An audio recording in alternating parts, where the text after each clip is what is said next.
নমস্কার, আমি মুকেশ সাউ। আবার পুরো বিশ্বে থাকনেওয়ালা 120 কোটি সনাতনী মানুষদের জন্য নিজের ভিডিও নিয়ে উপস্থিত হয়ে গেছি। সব থেকে আগে 120 কোটি সনাতনী জনতার মাঝে যত মা এবং বাবা তুল্য মহিলা এবং পুরুষ আছেন তাদেরকে মুকেশ সাউয়ের প্রণাম, পা ছুঁয়ে প্রণাম। এবং যত সমবয়সী ভাই বোনরা আছেন তাদেরকে আমার নমস্কার। যত ইয়ং জেনারেশন ছেলে মেয়েরা আছেন তাদের জন্য অনেক অনেক শুভকামনা এবং বাচ্চাদের জন্য অনেক অনেক ভালোবাসা এবং প্রীতি। যাই হোক, আমি লাস্টের ভিডিওতে গ্যাংস্টার মমতা ব্যানার্জি কথা বলছিলাম। আরে তুমি জানো না, ভারতীয় জনতা পার্টির এক একটি কাজকর্তা দেবতুল্য কাজকর্তা, এরা কোনো দিন ল অ্যান্ড অর্ডার হাতে নেই না। আর কোনো দিন তুমি ভুলে গেছিলে 2021-এ 200 থেকে বেশি আমাদের কাজকর্তা বোন বিটি মাকে তোমরা নিজের কাজকর্তা দিয়ে গণধর্ষণ করিয়েছিলে। গণধর্ষণ এর থেকে বড় পাপ আর কি হয় মমতা ব্যানার্জি? আর 321 জন আমরা দেবতুল্য কাজকর্তাকে মার্ডার হতে দেখেছি টিএমসি গুন্ডাদের হাতে, কিন্তু তারপরও আমরা অস্ত্র কোনোদিন উঠিয়ে কাকম মারি না। এই জন্য কি আমাদের সংস্কারেই অমনি নাই। ভারতীয় জনতা পার্টি একটা অনুশাসিত পার্টি, আর উনার অনুশাসনে কেবলমাত্র শান্তি আর শান্তি আছে। আর কিন্তু ছাড়বো না এটা ভাববেন না।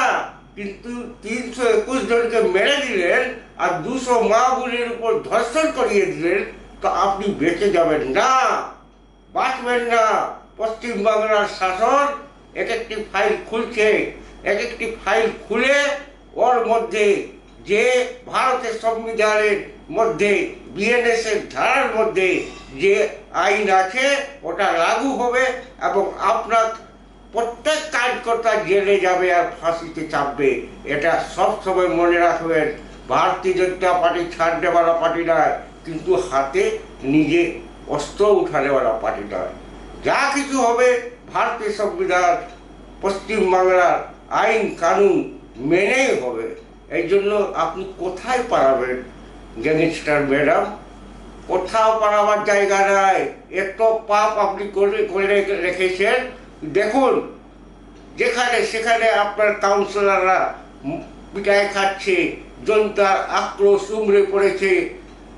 বাংলার জনতা থেকে যে ত্রাস আপনি করে রেখেছেন, যত পয়সা, ঘুষ, কাটবাড়ি,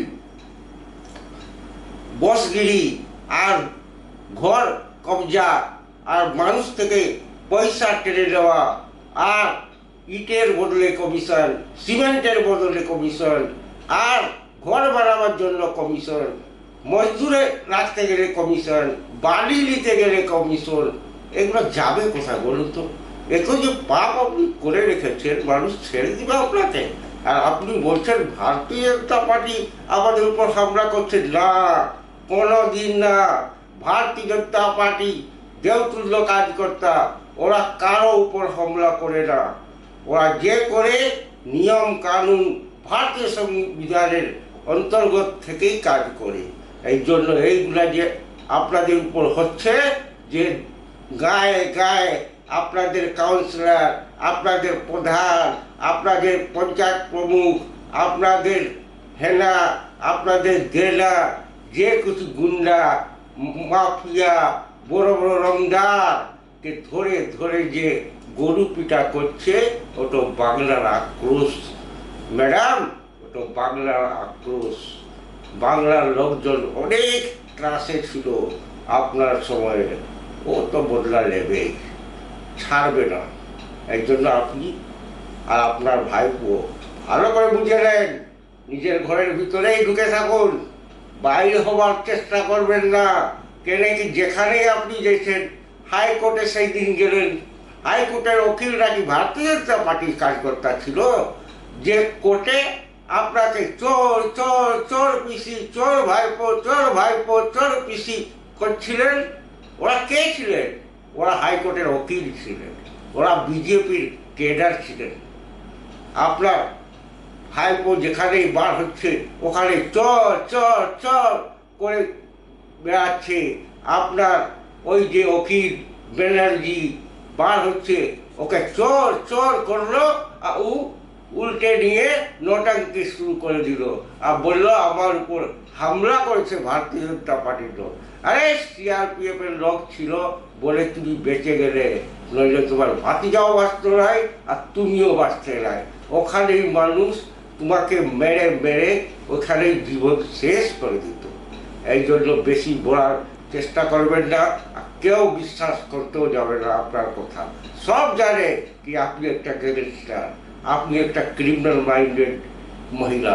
এই জন্য আপনি এই ফালতু ফালতু কথা বলে পশ্চিমবাংলার লোককে বোকা বানাবার আর চেষ্টা করবেন না। এবার আপনার সময় এসেছে জেগে থাকার, আরাম থাকুন ঘরে, যতক্ষণ প্রসেস চলছে, তারপরে জেলে চলে যাবেন। যাই হোক, এই বলে আমি নিজের ভিডিও এখানে শেষ করছি এবং আপনাদের থেকে অনুরোধ করছি যাতে আমার ভিডিও বেশি বেশি সাবস্ক্রাইব করুন, লাইক করুন, শেয়ার করুন, ফলো করুন, আর ইউটিউবেও আমার ভিডিও আসে, ওখানেও গিয়ে নিয়ে সাবস্ক্রাইব অ্যান্ড শেয়ার করুন। भारत माता की जय, वंदे मातरम, जय श्री राम।